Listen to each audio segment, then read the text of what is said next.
Get ready, everyone. We've got a whole stack of articles here, and they're juicy. Let's start with Manchester United.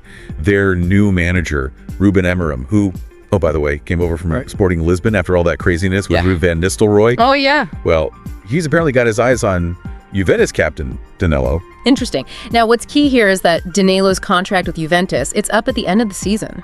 So, Juventus might be thinking, hey, let's get some cash for him now in January, rather than letting him walk away for nothing next summer. So this move, you think it could signal a shift in strategy for Amorim? Yeah. Remember, he could have gone after Victor Gyökeres, that star player from Sporting Lisbon, 100 million euro player. Exactly, but he didn't. It makes you wonder, right? Is Manchester United moving away from their habit of splashing, crazy money on big name players? Maybe this is a sign of a bigger change in how they approach transfers overall. Okay, so that's one potential transfer to keep our eyes on.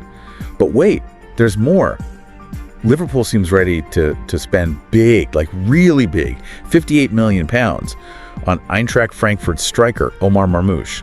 This guy's having a phenomenal season. Oh, he is. 13 goals, 9 assists. Marmoush he's a game changer. The kind of player who could really set the Premier League on fire. He's versatile, creates chances, and at 25, he's just entering his prime.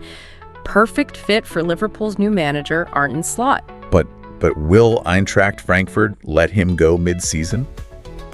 Even for that mountain of cash? That's the $1 million question, or 58 million pound question. They don't want to lose such a crucial player, especially now when he's in top form. But that kind of money, it's a tough call. It really is. It shows how much influence just one player can have on a club's, whole plan.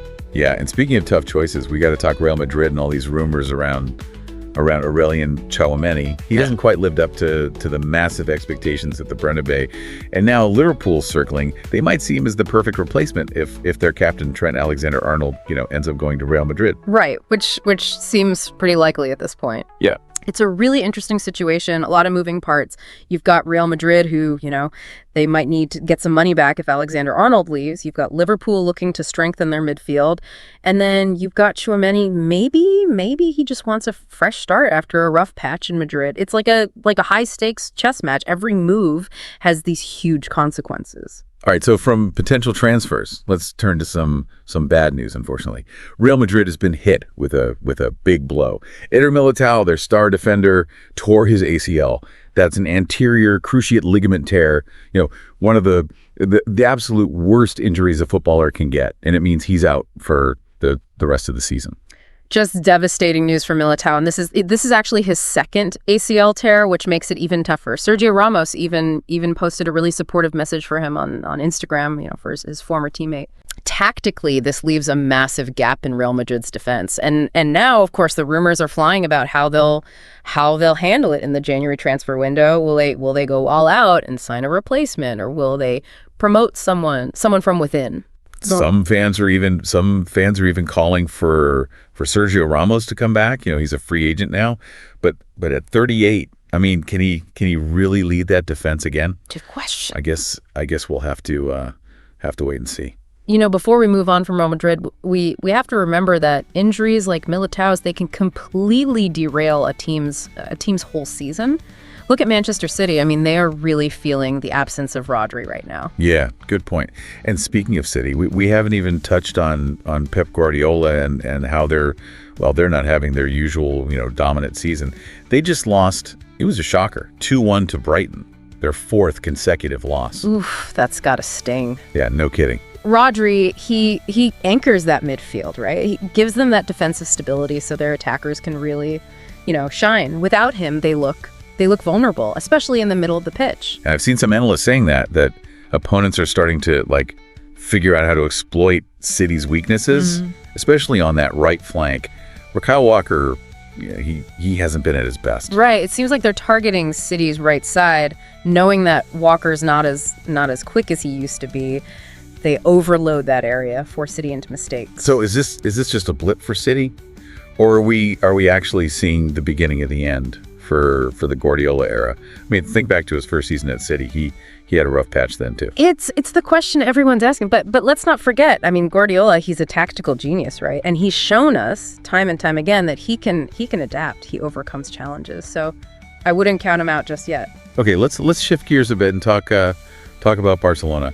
I read that their manager, Hansi Flick, he might be planning a surprise for their upcoming match against Real Sociedad. Oh, yeah. Yeah, it seems like Flick is thinking about benching their young star, Lamine Yamal, for this crucial game. Really? Wow, that's a bold move. I mean, especially considering how well Yamal's been playing lately. It sounds like Flick is leaning towards a more experienced attacking trio for this one. Lewandowski, Rafinha, and Olmo. Real Sociedad, they're tough, so maybe he wants that experience out there on the pitch. Interesting. It really highlights the challenge of managing young talent, right? You want to nurture their potential, but also protect them from too much pressure, too early. Exactly. And sometimes a little bit of, strategic benching, it can actually be beneficial in the long run. It lets those young players, observe, learn, and then come back even stronger. Yeah, for sure. And speaking of young talent and long-term vision, we got to talk about Chelsea and what they're building under their manager, Enzo Maresca. He's been making some pretty bold claims about their future. Oh, he has. He's certainly confident. He said Chelsea will dominate English football within 5 to 10 years. And they've been backing up those words with their actions in the transfer market, bringing in all these promising young players. Clearly, they're playing the long game here. It'll be fascinating to see how these young players, how they develop under Maresca's guidance. Will they live up to the hype? Only time will tell, but the potential is there, that's for sure. It's a good reminder that success in football, it's not always about instant results. Sometimes it's about building a foundation for the future, having that vision and trusting the process. Absolutely. A lesson that some other clubs could maybe take to heart, especially those who are always chasing those quick fixes and short-term gains. Right. Okay, before we get too far into the future, let's check in with what's going on across the pond in the MLS. Well, unfortunately for Lionel Messi and Inter Miami, their MLS journey, it's come to an end. They were knocked out of the playoffs after losing their decisive match against Atlanta United. So even the magic of Messi couldn't save them this time. I guess it's a reminder that no matter how talented a single player is, you still need a strong team around you to succeed in football. And it really shows how competitive the MLS has become. Teams aren't intimidated by big names anymore. They're willing to fight for every victory. Back in the Premier League, Manchester City's their recent slump, it's really shaken things up. Those 4 losses in a row have opened the door for other teams to make a run at the title. And Liverpool have taken advantage. They've surged to the top of the table. They have a remarkable 88% win rate. It's given me flashbacks to their title-winning season in 2019-2020. The stats they're incredibly similar. Their new manager, Arne, he seems to have lit a fire under that squad. And Mohamed Salah, he's back to his goal-scoring best. He's the first player in Europe's top 5 leagues to reach double digits for both goals and assists. It's a remarkable turnaround for Liverpool. They're looking like serious contenders again. This Premier League season, it's shaping up to be a real nail-biter. It's wide open, so many twists and turns. Who knows what's going to happen next? That's what keeps us coming back for more, right?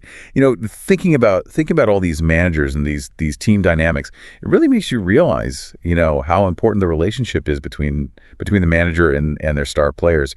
It's such a delicate balance, you know what I mean? Yeah, for sure. I mean, when you have that strong manager-player relationship, it can really unlock a team's potential. But when it breaks down, it can have this ripple effect. It affects the whole squad. Just look at what's happening with Carlo Ancelotti and Aurelien Tchouameni at Real Madrid. Right.